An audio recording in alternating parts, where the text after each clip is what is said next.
소금물 한 잔 가볍게 시작했다가 한 달 만에 혈압이 튀고 밤잠이 틀어지는 경우를 저는 수없이 보았습니다. 반대로 농도와 타이밍을 정확히 지킨 분들은 속 갈증이 잦아들고 밤에 덜 깨는 변화를 경험했습니다. 저는 김세윤 박사입니다. 20년 동안 노년층의 수분과 전해질 균형, 그리고 생활대사를 연구하며 깨달았습니다. 소금물은 약이 아니라 도구이고 도구는 쓰는 법을 모르면 흉기가 된다는 사실을 말이죠. 제가 연구소에서 만난 분들 중 절반 이상이 소금물 때문에 오히려 건강이 악화된 경우였습니다. 이분들의 공통점이 뭐였을까요? 바로 정확한 방법을 모르고 시작했다는 점입니다. 유튜브 쇼츠나 건강 프로그램에서 본 단편적인 정보만 믿고 무작정 따라한 거죠. 그러다 보니 농도도 제각각, 횟수도 제각각, 타이밍도 제각각이었습니다. 많은 분들이 유튜브나 지인 이야기를 듣고 무작정 진한 소금물을 드시기 시작합니다. 처음 며칠은 속이 편하고 개운한 것 같아서 더 진하게, 더 자주 마시게 되죠. 그런데 2주쯤 지나면 갑자기 얼굴이 붓고 밤에 자다가 두세 번씩 깨게 됩니다. 혈압도 오르락내리락 하고요.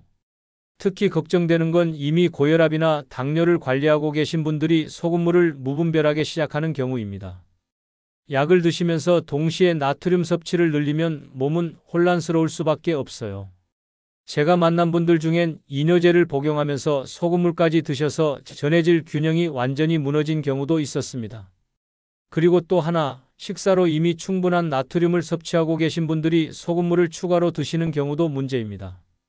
국물 문화가 발달한 우리나라에서는 아침 국 한 그릇, 점심찌개, 저녁 국물 요리로 이미 하루 권장량을 훌쩍 넘기는 경우가 많거든요. 여기에 소금물까지 더하면 나트륨 과다는 피할 수 없습니다.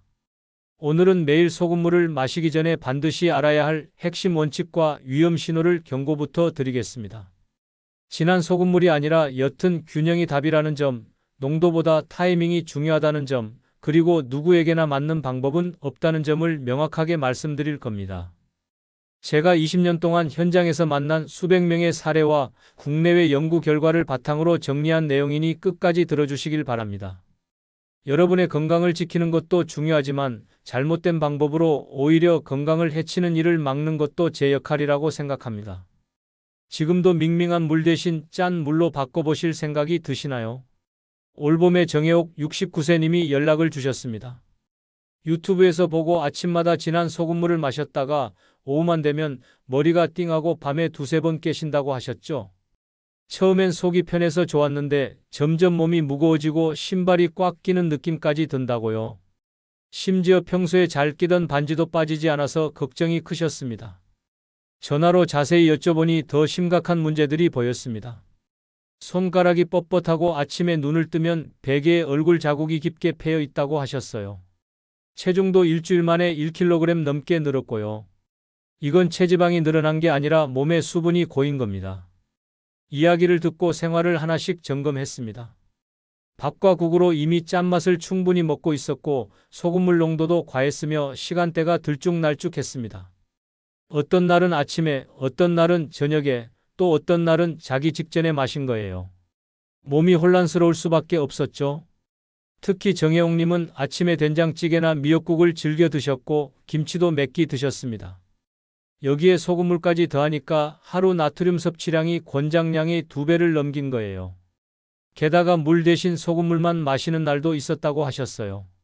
저는 미지근한 물 한 컵에 소금 한 꼬집 이하로 낮추고 아침 한 번만 규칙적으로, 저녁엔 맹물 또는 따뜻한 보리차로 바꾸게 했습니다. 그리고 국물은 건더기만 건져 드시도록 했고요. 김치도 물에 한번 헹구어 드시라고 권했습니다. 일주일 뒤 밤중 각성이 줄고 아침 붓기도 빠졌다고 하셨어요. 2주 뒤에는 오후 피로감까지 많이 나아졌다고 연락이 왔습니다. 특히 신발이 편해지고 반지도 수월하게 빠진다며 기뻐하셨어요. 한 달 뒤엔 혈압도 안정되고 체중도 1kg 정도 자연스럽게 빠졌다고 합니다. 무엇보다 정혜옥님이 놀라워하신 건 에너지 레벨이었습니다. 오후만 되면 소파에 누워야 했는데 이제는 오후에도 집안일을 할 수 있다고 하셨어요. 저녁에 손주들이 와도 놀아줄 힘이 생겼다며 정말 고맙다고 하셨습니다. 작은 변화 하나가 삶의 질 전체를 바꾼 거죠. 이 이야기를 끝까지 들어야 전체 흐름을 알 수 있습니다. 소금물의 효과는 비밀 레시피가 아니라 균형의 문제입니다. 여러분의 수분 관리 방식을 완전히 바꿀 수 있는 중요한 지혜를 오늘 나눠드릴 겁니다. 혹시 아직 구독과 좋아요를 누르지 않으셨다면 지금 바로 눌러주세요. 이 채널은 여러분의 건강한 노년을 응원합니다. 이런 중요한 정보를 더 많은 분들이 알 수 있도록 구독과 좋아요로 응원해 주시면 큰 힘이 됩니다. 끝까지 보시면 왜 진한 소금물이 아니라 옅은 균형이 답인지, 왜 지금 당장 여러분의 작은 습관을 바꿔야 하는지 분명하게 깨닫게 되실 겁니다. 마지막에 나올 중단 기준을 모르시면 지금까지의 노력이 의미 없어질 수 있어요. 뒤에 나올 황금 비율 찾는 법을 놓치시면 계속 시행착오만 반복하게 됩니다. 그래서 이제는 소금물에 대한 잘못된 믿음과 위험 신호부터 하나씩 바로잡아 보겠습니다. 소금물은 진할수록 효과가 세다고 믿는 분들이 정말 많습니다. 진한 게 좋은 거 아니냐고 물으시는데요. 사실은 정반대입니다. 진한 소금물은 체액 농도를 급격히 올려서 혈압과 밤중 갈증을 악화시킬 수 있거든요. 국내외 심혈관 분야에서 과다 나트륨이 혈압 변동성과 수면 분절을 높인다는 결과가 일관되게 보고되어 왔습니다. 특히 한국영양학회와 유럽심장학회의 최근 보고서를 보면 나트륨 과다 섭취가 야간 각성 빈도를 30% 이상 높인다는 데이터가 명확합니다. 수면 중에 뇌가 각성 신호를 자주 보내게 되는 거죠. 박영호 72세님 경우를 보면 더 확실해집니다.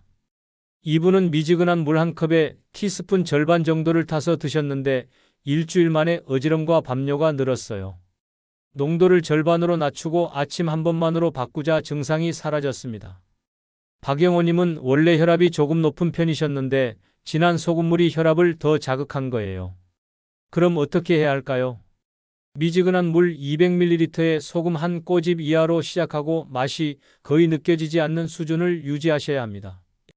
여기서 한 꼬집은 정말 손가락 끝으로 살짝 집은 정도예요. 티스푼으로 치면 8분의 1도 안 되는 양이죠. 물에 타서 흔들었을 때 거의 맹물처럼 느껴져야 정상입니다. 짠맛이 느껴질 정도면 과합니다. 꼭 기억하세요. 음식 짠맛 섭취량을 먼저 체크하는 게 우선입니다. 국물을 자주 드시거나 김치찌개, 된장찌개를 좋아하신다면 소금물 농도를 더 낮추거나 아예 건너뛰는 게 나을 수 있어요. 지금 타서 마시는 농도에서 짠맛이 분명하게 느껴지나요? 맵기 식전 소금물은 뱃살에 좋다는 말도 많이 들으셨을 겁니다. 과도한 횟수는 오히려 부종과 혈압 상승을 부를 수 있습니다. 전해질 균형은 식욕 조절에 도움을 줄 수 있지만 나트륨 과다는 대사 건강을 해친다는 보고가 다수 있거든요. 미국 국립보건원과 서울대 식품영양학과의 공동 연구를 보면 하루 나트륨 섭취가 3000mg을 넘으면 복부지방 축적이 오히려 늘어난다는 결과가 나왔습니다. 소금물로 식욕을 줄이려다 오히려 몸에 수분이 고이는 거죠. 체중계 숫자는 늘고 허리둘레도 커집니다. 최선미 67세님은 하루 두세 잔씩 드신 후 얼굴 붓기와 갈증이 심해졌습니다. 아침에 일어나면 눈이 퉁퉁 붓고 손가락도 뻣뻣한 느낌이 든다고 하셨어요. 하루 한 잔으로 줄이고 저녁 국물을 끊자 일주일 만에 붓기가 빠졌습니다. 신발도 편해지고 반지도 잘 빠지게 됐죠. 하루 한 잔을 원칙으로 하고 목표가 과식 방지라면 저녁 식사 20분 전에 한 번만 사용하세요. 아침 공복보다 저녁 식전이 식욕 조절엔 더 효과적일 수 있습니다.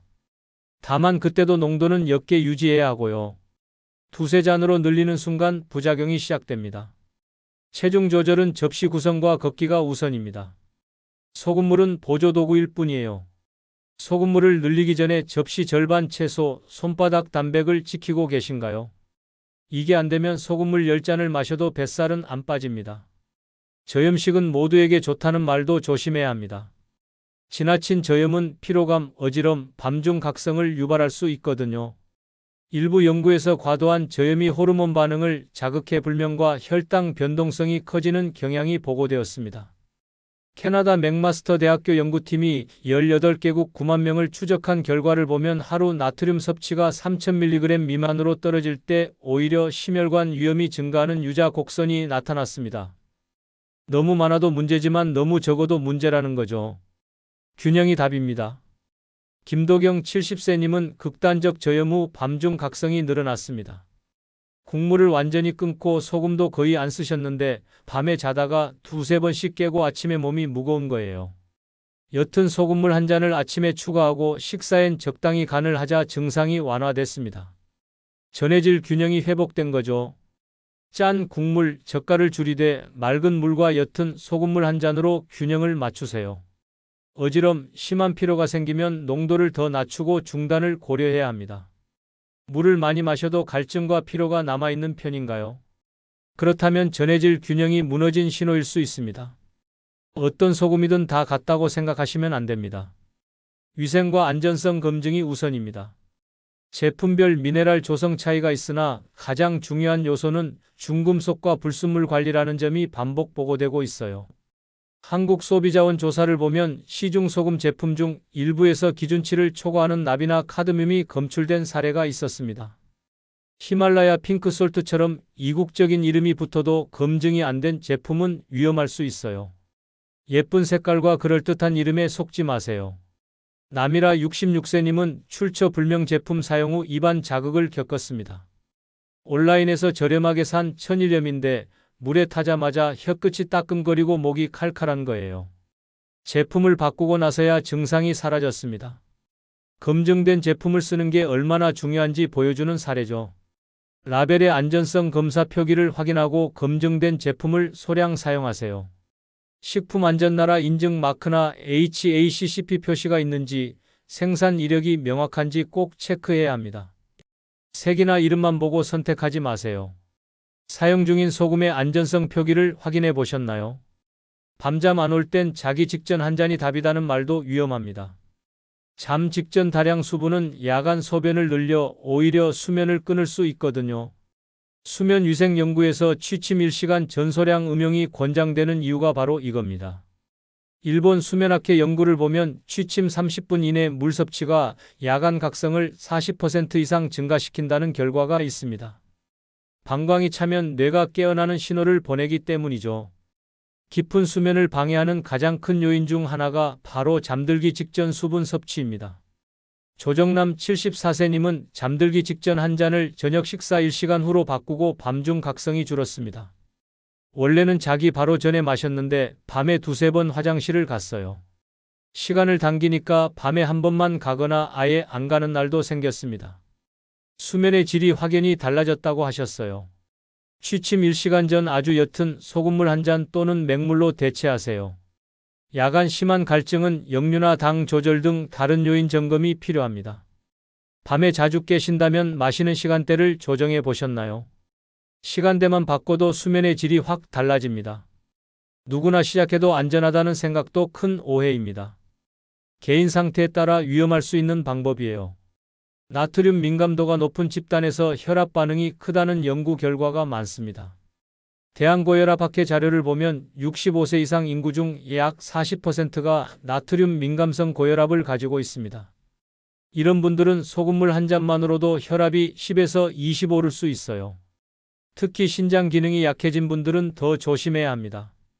문정호 75세님은 이뇨제 복용 중 소금물 시작 후 두통이 생겨 중단하고 식사만 조절했습니다. 약 때문에 이미 전해질 균형이 민감한 상태였는데 소금물까지 더하니까 몸이 혼란스러워진 거죠. 약만 잘 드시고 국물만 줄이는 걸로 충분했습니다. 때로는 더하는 것보다 빼는 게 답일 때가 있어요. 만성질환 관리를 받고 계시거나 약을 드시는 분은 시작 전 반드시 담당자와 상의하고 소량으로만 시범 적용하세요. 부종, 두통, 어지럼이 생기면 즉시 중단해야 합니다.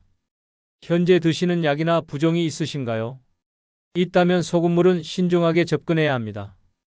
이제 확장 본론에서 안전하고 현실적인 실행 순서를 단계별로 자세히 드리겠습니다. 먼저 황금 비율을 찾아야 합니다. 미지근한 물 200ml에 소금 한 꼬집 이하로 시작해 맛이 거의 안 느껴지는 수준을 기준으로 하세요. 한 꼬집은 정말 손가락 2개로 살짝 집은 양이고요. 물에 타서 흔들었을 때 짠맛이 거의 안 나야 합니다. 짠맛이 분명하면 과합니다. 처음 시작하시는 분들은 더 적게 넣는 게 안전해요. 3일간 농도를 기록하며 어지럼이나 갈증 변화를 체크하세요. 작은 수첩이나 휴대폰 메모장에 날짜, 소금 양, 마신 시간, 몸 상태를 간단히 적는 겁니다. 예를 들어 오늘 아침 7시에 소금 한 꼬집, 오후 붓기 없음, 밤에 한 번 깸 이런 식으로 적으면 됩니다. 3일 정도 기록하면 패턴이 보이기 시작해요. 현재 한 잔에 넣는 양을 눈대중이 아닌 기록으로 남기고 계신가요? 기록이 있어야 내 몸에 맞는 농도를 찾을 수 있습니다. 하루 한 잔 원칙을 지키는 것도 정말 중요합니다. 목적이 분명할수록 회복이 빠르거든요. 아침 속 쓰림 때문인지, 과식 방지 때문인지, 수분 보충 때문인지 목적을 명확히 하세요. 두세 잔으로 늘리지 마시고요. 아침 공복 한 잔을 기본으로 하되 과식 억제가 목표면 저녁 식전 1회로 대체할 수 있습니다. 아침엔 위가 비어 있어서 흡수가 빠르고 저녁 식전엔 식욕 조절 효과가 있어요. 하지만 둘 다 하시면 안 됩니다. 어느 시간대가 본인에게 가장 편했나요? 일주일 정도 시험해보고 정하세요. 소금물만으로는 절대 체중이 줄지 않습니다. 접시 구성과 병행해야 해요. 접시 절반 채소, 손바닥 크기 단백, 주먹 크기 통곡이 기본입니다. 채소는 쌈 채소든 나물이든 상관없고요. 단백질은 계란, 두부, 생선, 닭가슴살 중에 고르시면 됩니다. 통곡은 현미밥이나 잡곡밥 한 공기면 충분해요. 소금물만으로 체지방은 줄지 않습니다. 이건 정말 명심하셔야 해요. 저녁 탄수화물량을 20% 줄이고 30분 걷기를 연결하세요. 밥을 한 공기 드셨다면 반 공기로 줄이고 저녁 식후 30분 뒤에 동네 한 바퀴 걷는 겁니다. 걷기는 빠르게 걸을 필요 없어요. 자기가 편한 속도로 30분만 꾸준히 하면 됩니다. 오늘 저녁 접시에서 줄일 수 있는 건 무엇인가요? 지금 바로 정해보세요. 수면 루틴 정비도 소금물만큼 중요합니다. 취침 1시간 전 조도 낮추기와 스트레칭이 소금물보다 중요하거든요. 방부를 어둡게 하고 간단한 목 돌리기, 팔 스트레칭을 5분만 해도 잠이 훨씬 잘 옵니다. 잠 직전 다량 수분은 금합니다. 자기 1시간 전까지만 마시고 그 이후엔 입만 축이는 정도로만 하세요. 저녁 소금물은 아주 옅게 소량으로만 시도하고요. 밤중 각성 시간을 기록해 보셨나요? 몇 시에 깨는지 몇 번 깨는지 적어두면 패턴이 보입니다. 예를 들어 새벽 2시에 한 번, 4시에 한 번 이렇게 적다 보면 방광 때문인지 다른 이유 때문인지 알게 됩니다. 안전한 소금 고르기도 빼먹으면 안 됩니다. 라벨의 안전성 검사, 생산지, 성분을 확인하세요. 식품안전나라 인증, HACCP 마크, 생산 연월일, 제조사 연락처가 명확한지 보셔야 해요. 출처 불명, 과장 광고 제품은 피하시고요. 집에 있는 소금부터 라벨 점검표에 체크해 보세요. 종이에 인증마크 유무, 생산지, 유통기한을 적어보는 겁니다. 집에 있는 소금 라벨을 사진으로 남겨두실 수 있나요? 나중에 다시 살 때 참고가 됩니다. 좋은 제품을 찾으면 계속 그 제품을 쓰시는 게 안전합니다. 약과의 상호작용 점검은 정말 필수입니다. 일부 약물은 나트륨과 수분 균형에 민감하거든요. 이뇨제, 스테로이드, 갑상선 관련 약을 복용 중이면 반드시 사전 상의하세요. 혈압약 중에서도 종류에 따라 나트륨 영향을 많이 받는 게 있습니다. 시작 첫 주는 매일 아침 혈압과 체중을 함께 기록하세요. 혈압계와 체중계를 세면대 옆에 두고 아침 화장실 다녀온 직후에 재는 습관을 들이는 겁니다. 최근 약 복용 변경이 있었나요? 있다면 더 조심해야 합니다. 특히 신장 기능이 약해진 분들은 전해질 조절 능력이 떨어지기 때문에 소금물 시작 전 반드시 전문가와 상담하셔야 합니다. 마지막으로 중단 기준을 정해야 합니다. 기준이 있어야 과감히 멈출 수 있거든요. 부종, 두통, 심한 갈증은 경고 신호입니다. 발목이 붓거나 반지가 안 빠지거나 아침에 눈이 퉁퉁 붓는 게 경고 신호예요. 경고 신호가 2일 연속 나타나면 즉시 중단하고 맹물로 전환하세요. 하루는 우연일 수 있지만 이틀 연속이면 몸이 거부하는 겁니다. 그럴 땐 소금물을 끊고 맹물만 드시면서 며칠 지켜보세요. 본인의 중단 기준을 메모해 두셨나요? 지금 적어두시면 나중에 판단이 쉬워집니다. 중단 기준을 정할 때는 구체적으로 적어야 합니다. 예를 들어 얼굴 붓기가 2일 연속, 담요가 3회 이상 2일 연속, 두통이 하루 종일 지속 이런 식으로 명확하게 정해두는 거죠. 이제 오늘 내용을 한 장으로 정리해서 실천 가능한 형태로 말씀드리겠습니다. 오늘 우리는 소금물의 진짜 핵심이 비밀 재료가 아니라 농도와 타이밍, 그리고 개인 상태라는 점을 확인했습니다. 많은 분들이 착각하시는 부분이 바로 이겁니다. 진하게 자주 마시면 뱃살이 빠지고 혈당과 숙면이 저절로 잡힌다는 믿음이죠. 잘못된 상식은 이렇습니다. 진하게 자주 마시면 효과가 빠르다. 몇 끼 식전에 마시면 뱃살이 빠진다. 자기 직전 한 잔이 숙면을 부른다. 어떤 소금이든 상관없다. 누구나 안전하다는 생각들이요. 이런 믿음으로 시작하면 2주 안에 붓기와 혈압 문제가 생깁니다. 특히 진한 농도와 잦은 횟수가 문제의 핵심입니다. 짠맛이 느껴질 정도로 진하게 타서 하루 두세 번 드시는 분들이 많은데요. 이렇게 하면 나트륨 과다는 피할 수 없고 몸은 수분을 붙잡으려고 부어오릅니다. 올바른 관리는 이겁니다. 옅은 농도 한 잔과 식사 조절, 걷기, 수면 루틴을 함께 맞추는 것. 미지근한 물 200ml에 소금 한 꼬집 이하로 하루 한 번, 아침 공복이나 저녁 식전 중 1시간대만 선택해서 규칙적으로 마시는 겁니다. 여기에 접시 절반 채소, 저녁 탄수화물 20% 줄이기, 식후 30분 걷기를 더하는 거죠. 소금물은 전체 생활 습관 중 작은 부분일 뿐이고 식사와 운동이 훨씬 더 중요합니다. 방치하면 어떻게 될까요? 붓기와 혈압 변동, 밤중 각성이 반복됩니다. 얼굴이 퉁퉁 붓고 신발이 꽉 끼고 밤에 두세 번씩 화장실을 가게 돼요. 아침에 일어나면 몸이 무겁고 오후엔 머리가 띵합니다. 혈압은 오르락내리락하고 기분도 가라앉죠. 반지가 안 빠지고 양말 자국이 발목에 깊게 패이며 얼굴 라인이 흐려집니다. 이런 증상들이 한 달 이상 지속되면 심장과 신장에도 부담이 가기 시작합니다. 제대로 관리하면 어떻게 될까요? 속 갈증이 줄고 식사량과 야식 욕구가 낮아지며 수면이 매끄러워집니다. 아침에 일어났을 때 개운하고 오후 피로감이 덜하며 밤에 한 번 깨거나 아예 안 깨는 날이 많아져요. 접시 구성과 걷기를 병행하면 한 달 뒤 체중도 자연스럽게 줄어듭니다. 혈압이 안정되고 붓기가 빠지며 전반적인 컨디션이 좋아지는 걸 느끼실 겁니다. 신발이 편해지고 반지도 수월하게 빠지며 거울 속 얼굴 라인이 선명해집니다. 오늘 당장 실천할 단 하나는 이것입니다. 내일 아침 공복에 미지근한 물 200ml에 소금 한 꼬집 이하로 타고 맛이 거의 느껴지지 않는지 확인한 뒤 일주일간 농도와 혈압, 수면을 기록하세요. 작은 수첩이나 휴대폰 메모장에 날짜, 소금 양, 마신 시간, 혈압, 체중, 밤중 각성 횟수를 적는 겁니다. 예를 들어 10월 2일 아침 7시 소금 한 꼬집, 혈압 130에 80 밤에 한 번 깸, 이런 식으로 간단하게요. 기록이 쌓이면 내 몸에 맞는 농도와 시간대가 보입니다. 그게 정답이에요. 남이 좋다고 한 방법이 아니라 내 몸이 편하다고 말하는 방법을 찾는 게 핵심입니다. 일주일 기록을 보면서 붓기가 줄었는지, 수면이 나아졌는지, 어지럼은 없는지 체크하세요. 다음 영상에서는 옅은 소금물과 궁합이 좋은 저녁 식사 구성과 20분 걷기 루틴을 단계별로 알려드리겠습니다. 접시 구성을 어떻게 바꿔야 하는지, 어떤 걷기 속도와 시간대가 효과적인지, 소금물과 어떻게 연결해야 시너지가 나는지 구체적으로 보여드릴게요. 계절별로 어떤 채소를 채워야 하는지, 단백질원은 어떻게 준비하면 편한지, 걷기 전후 스트레칭은 어떻게 하는지까지 실전 중심으로 말씀드릴 예정입니다. 여러분은 지금 가장 먼저 바꿀 수 있는 한 가지가 무엇인가요? 소금물 농도인가요? 마시는 시간대인가요? 아니면 저녁 접시 구성인가요? 댓글로 남겨주세요. 함께 실천하고 함께 나아갑시다.